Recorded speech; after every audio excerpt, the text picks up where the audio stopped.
Hello, everyone. Happy Monday. I hope you had a wonderful weekend. We had some just awesome desert rain here in Tucson. So it just rained gently all weekend and the ground is even still wet.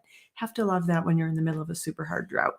So today I'm going to talk to you a little bit about what the benefit is of a mindfulness practice to a person who's dating with the purpose of finding a lasting, loving, healthy relationship.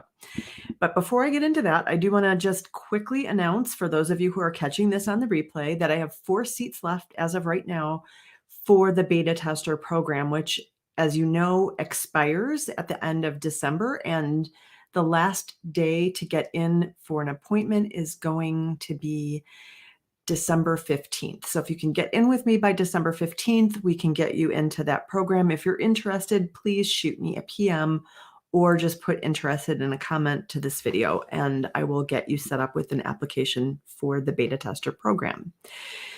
So the reason that we're here talking about mindfulness today is that last week I did a 5-day free self-liberation challenge. So if you missed it, don't worry, it'll come around again at some point. But for those of you who were able to catch this program, which was awesome, we talked a lot about how to question your thoughts and which thoughts to question, how to cultivate self-energy, things like that. And it makes sense to me that the very next thing to do is to sort of extend that into the future with a mindfulness practice.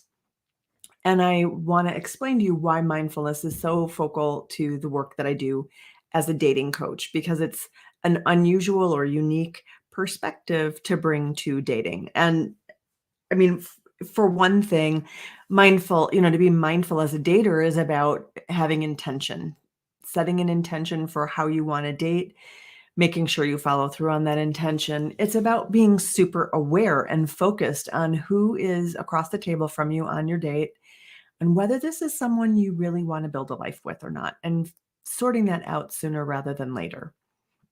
So, how does a mindfulness practice help? And how will it in particular help those of you who did the self-liberation challenge and want to bring that forward? There are several ways that I want to talk about. First of all, let's talk about why mindfulness. So, yeah, like I said a minute ago, if you want to be a mindful dater, you want to be mindful, intentional. You're about dating for a deeper purpose. You're not just dating to keep yourself busy on a Friday night. You're really looking for a lasting, healthy relationship. You might even be someone who has had difficulties in your childhood, have some bad or negative relationship experiences in adulthood, possibly divorce, loss of a spouse. Any of those kinds of things could have happened. And now you're in a place where you want to do things differently going forward. You want a fresh start. You want a relationship that isn't going to follow all of the pattern that you have established before. You know that there are some things you want to change. Well, the first thing that mindfulness can do for you right away is it can increase your compassion. And among the people that you can be more compassionate to is yourself. So right away, you can develop greater self-compassion for all of the struggles that you've had in your life with relationships, with your parents, relationships with partners, siblings, with your own self. So you can cultivate that kind of self-compassion when you have a mindfulness practice. And there are really good studies. There's a group in Israel that did a study on compassion that showed that even as little as 7 minutes a day of compassion meditation shifted people and they became more compassionate. So that's the first thing. The second thing, and this is really important if you're dating, especially on those first couple of dates, is that a mindfulness practice can help you regulate intense emotions. And dating situations are pretty intense. I mean, a first date, especially if you're just newly getting yourself in the dating zone, you can be pretty, supercharged. You can have racing heart. You might have a little bit of shallow breathing. You might feel some tension in your neck or your jaw. I know some people, when they're on a first date, they just blank out. They don't even know what to say. They can talk to somebody just casually on the bus, but they really don't know how to have a conversation dating because the anxiety overwhelms them. So mindfulness can really help with those kinds of intense emotions, and you can sort of calm it down. But there's an even more important reason, and this really relates to the work that we did last week in the Self-Liberation Challenge, and that is that mindfulness practice rewires your default mode network. And what scientists have discovered is that there's an area in your brain, and it's, I think, the PCC, and I cannot remember, it's the cingulate something or other, I can't remember what it stands for, but there's an area in your brain that is your default network. It's just like always firing. And what this system does is it just cogitates about all the negative things. So it tends to go back to negative things, things you're afraid of, bad things that happened in the past. And it's just on all day long. So it is the post-cingulate cortex. That's the part. So PCC, post-cingulate cortex. That's the part of your brain that is the default mode network, and it's always on negative. It's always just, got some bad thoughts going on in it. And when you are a regular meditator, you get practice at focusing your attention. You might even notice right now, if you listen to me, you're not having negative thoughts, or you might notice when you get involved in a really good book or you're watching a great TV show, you're not having negative thoughts. But when your brain is unattended, that area of your brain tends to go towards negative thinking. Regular meditators seem to have rewired their dorsolateral prefrontal cortex so that it is now in charge of the post-cingulate gyrus or post-cingulate cortex. So it's rewired in the course of meditating, and it doesn't take terribly much meditation. What meditation does that allows you to rewire this connection is that when you meditate, the point isn't to make your mind a blank like a lot of people think it is. The point is to notice when you're thinking and to unhook from that thought and return your attention to your selected focus. The brain is always thinking, electrons are always firing. You're going to get distracted a lot. And the main goal is just to let go of the thought that has your attention at the moment and return back to your breathing. So mindfulness practice does a lot for you. It increases compassion. It makes it easier for you to regulate intense emotions. And it starts to rewire your thinking so you can let go of negative thoughts faster and you're less likely to go down the negative road. And when you're busy questioning your thinking and you're transitioning from a fixed mindset to a growth mindset, being aware of those thoughts helps you do that more effectively. So you're in this process of subtly rewiring your mind in majorly important ways to make it way more likely that you're going to have a happy relationship.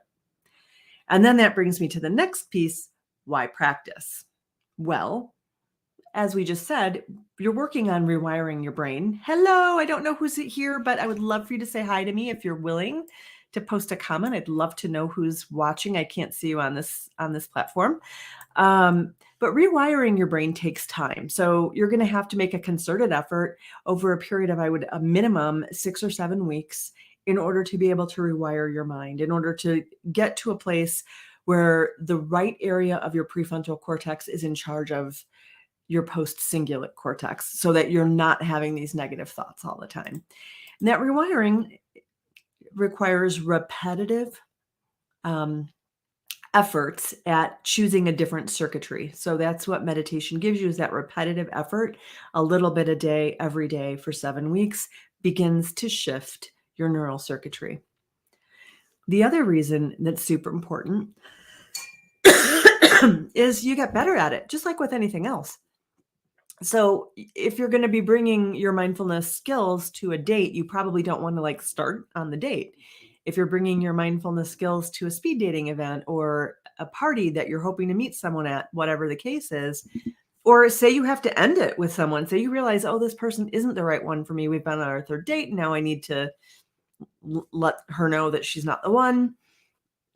Well, you're going to be better able to manage your own emotions if you have already practiced. And I liken this a lot to Simone Biles didn't just show up at the Olympics, she practiced. So just like that, if we want to get really good skills at regulating our own bodies and our own reactions and our own thoughts, we need to practice. And then we'll be rocking it Simone Biles style in our interpersonal life.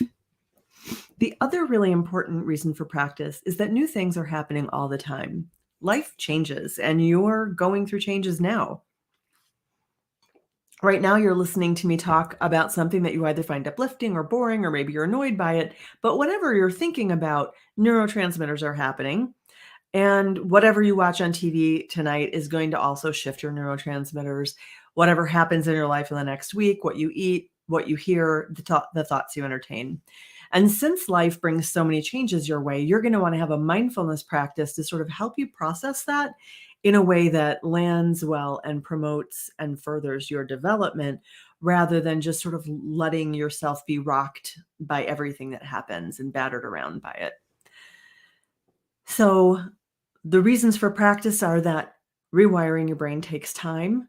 The more you practice, the better you get at getting all of the benefits out of a mindfulness practice, and that new things are continually happening. So you're going to need to meet new thoughts and new circumstances with this skill in order to really like generalize it and keep it and direct your thoughts and your mind in the way you want it to go. So I hope you've enjoyed this. This was a little bit about why and how a mindfulness practice will help you in the dating arena. I would love to hear from you. If you like this, just drop a comment and let me know what mattered to you, or drop me a PM and let me know, hey, I watched that this is what I got out of it. I love that when I do run into people or someone comes in for a breakthrough session and we have a conversation and they tell me, oh, I love this video. This is the difference it made in my life. That like totally blows me away. And I have like another person, and she may even be listening to this.